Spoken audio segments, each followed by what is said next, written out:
Okay, hello class. Today we're going to be covering Standard RI 6.5, sixth grade. Analyze how a particular sentence, paragraph, chapter, or section fits into the overall structure of the text and contributes to the development of the text. So we've been working with this standard already, reading information. Also, you should all have prior knowledge and information on text structures and what they are. We've been covering the 5 text structures, which are compare and contrast, chronological, cause and effect, description, spatial, and problem solution. So those should be familiar to you. So your objectives for this lesson is to analyze different types of text structures and how it contributes to the development of ideas in a text. So that's your objectives as a student. As you can recall, we have been reading these short informational text passages, and we've been using the close reading strategy as far as annotating the text, first read, second read, third read, and so on, and answering questions related to your informational text.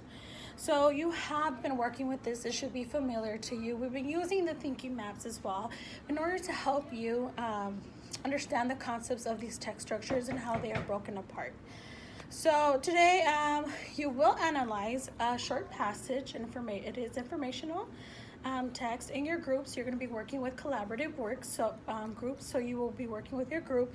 You'll be analyzing your text and identifying the actual text structure. After you analyze the text structure, you will use a thinking map. You will use a thinking map, and you will use a thinking map to help you discuss in your group as far as what is the text structure, what is the text telling me, and why do we use these text structures. So it's going to give you a broad understanding and a deeper understanding of the actual text structure. So why is it important to know these text structures? Why is it important for you to know these text structures in your informational reading?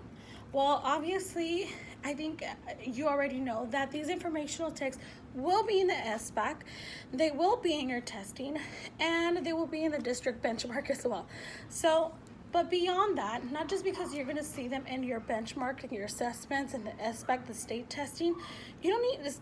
That's not the only reason why you need to know them. You need to know them in order for you to get a deeper understanding of what you are reading.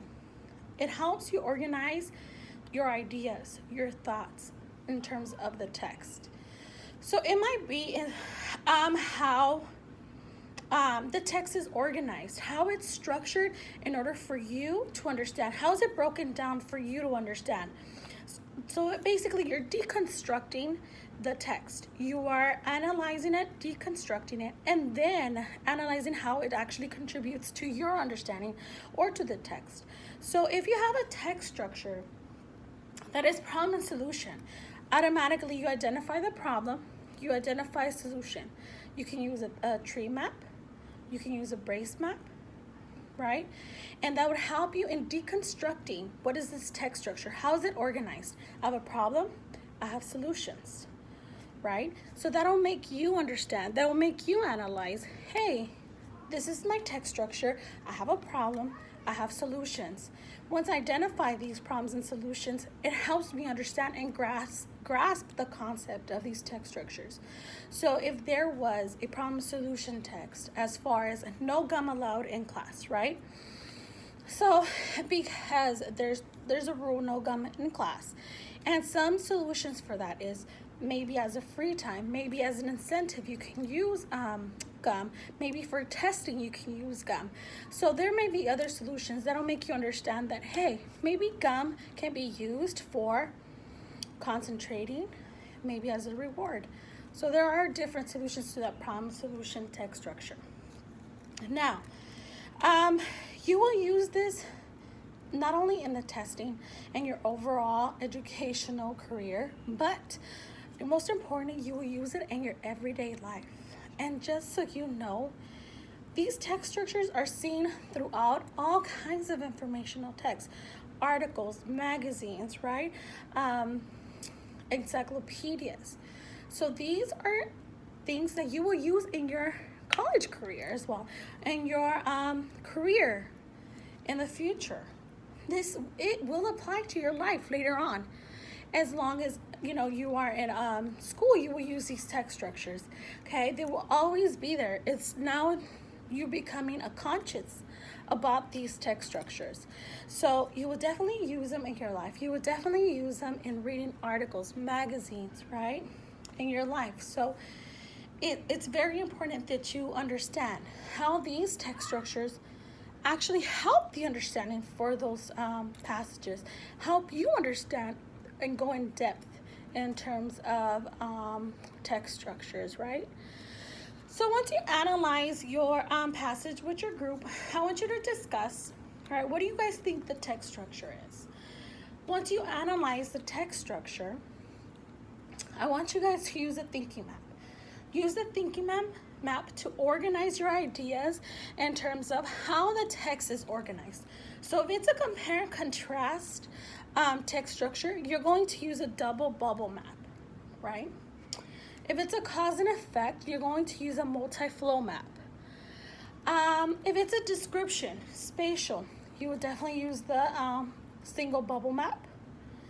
If you are chronological text structures or sequencing, you will use a flow map, shows the progression and the flow of things.